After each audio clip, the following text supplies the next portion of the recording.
Hello friends, வெண்டைக்காவை வச்சு சப்பாத்திக்கு இந்த மாதிரி கிரேவி செஞ்சு பார்த்துருக்கீங்களா? இது வரைக்கும் செய்யல அப்படின்னா கண்டிப்பாக இனிமேல் ட்ரை பண்ணி பாருங்கள். ரொம்பவே சூப்பராக இருக்கும். வெண்டைக்காவில் இருக்கிற வளவளப்பு சுத்தமாக தெரியாது. இப்போ வாங்க வீடியோக்குள்ளே போகலாம். இன்றைக்கி நான் ஒரு 200லேருந்து 250 கிராம் வெயிட் இருக்கும் வெண்டைக்காவை நல்லா தண்ணியில் கழுவிட்டு அதோடைய ஈரப்பதத்தெல்லாம் உலர்த்தி எடுத்து வச்சுருக்கிறேன். வெண்டைக்காய் அந்த மாதிரி நல்லா பிஞ்சாக இருக்கிற மாதிரி பார்த்து எடுத்துக்கோங்க. தண்ணி நல்லா காஞ்சதுக்கப்புறம் நமக்கு தேவையான சைஸில் கட் பண்ணி எடுத்துக்கலாம். வெண்டைக்காவை எப்போதுமே ஈரத்தோடு கட் பண்ணோன்னா வளவளப்பு தன்மை ரொம்ப அதிகமாகிடும். இப்போ இது ஒரு தட்டில் மாற்றிட்டு 1 டேபிள் ஸ்பூன் போல் கடலை மாவு, கொஞ்சனா உப்பு, 1 டேபிள் ஸ்பூன் போல் இன்றைக்கி காஷ்மீர் ரெட் சில்லி வந்து எடுத்துருக்கிறேன்.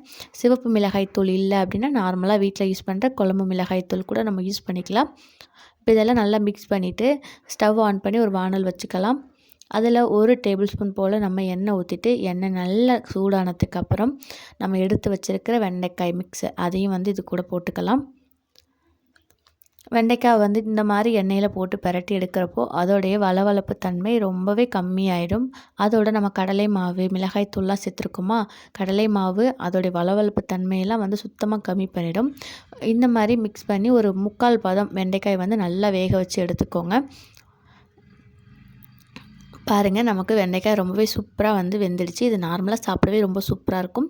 இப்போது அதே வந்து வானலில் ஒரு 2 டேபிள் ஸ்பூன் போல் நான் வந்து எண்ணெய் ஊற்றிக்கிறேன். நம்ம வெண்டைக்காய் போட்டு செய்கிறதுனால எண்ணெய் கொஞ்சம் எக்ஸ்ட்ரா தான் ஊற்றுறோம். கொஞ்சம் ஜீரகம் போட்டு தாளிச்சிக்கலாம். ஒரு 10 பல் போல் பூண்டு எடுத்து வச்சுருக்கேன்.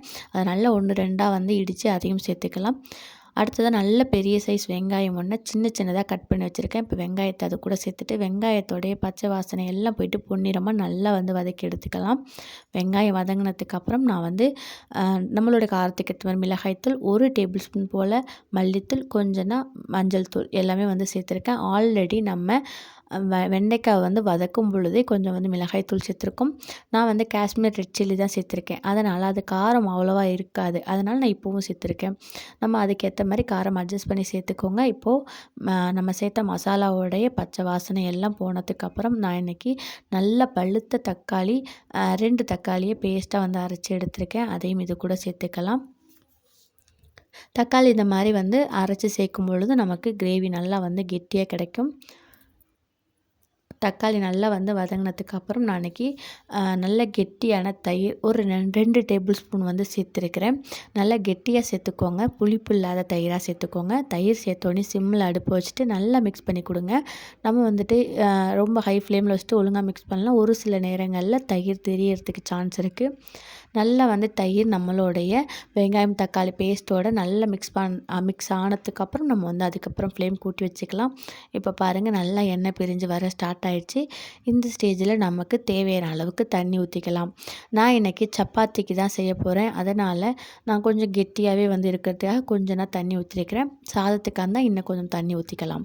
இப்போது நல்லா தண்ணி சேர்த்து ஒரு 5 நிமிஷம் நல்லா கொதிச்சதுக்கப்புறம் நம்ம ஆல்ரெடி எடுத்து வச்சுருந்த வெண்டைக்காய் அதையும் இது கூடவே சேர்த்துக்கலாம். ஆல்ரெடி நம்ம வெண்டைக்காயை ஒரு 3/4 பாகம் வந்து வேக தான் வச்சுருக்கிறோம். அதனால் இப்போது ஒரு 5 நிமிஷம் நல்லா கொதிச்சதுனாவே நமக்கு கிரேவி நல்லா கெட்டியாயிட்டு எண்ணெயெல்லாம் மேலே பிரிஞ்சு வர ஆரம்பிக்கும். அந்த ஸ்டேஜில் ஒரு 1/2 டீஸ்பூன் அளவுக்கு நான் கரம் மசாலா சேர்த்துக்கிறேன். இது ஆப்ஷனல் தான். கரம் மசாலா சேர்த்தோம் அப்படின்னா அது ஒரு நான்வெஜ் ஃப்ளேவரில் ரொம்பவே சூப்பராக இருக்கும் இந்த கிரேவி. நம்ம வந்து தொட்டு சாப்பிட்றதுக்கு சப்பாத்திக்கெல்லாம்.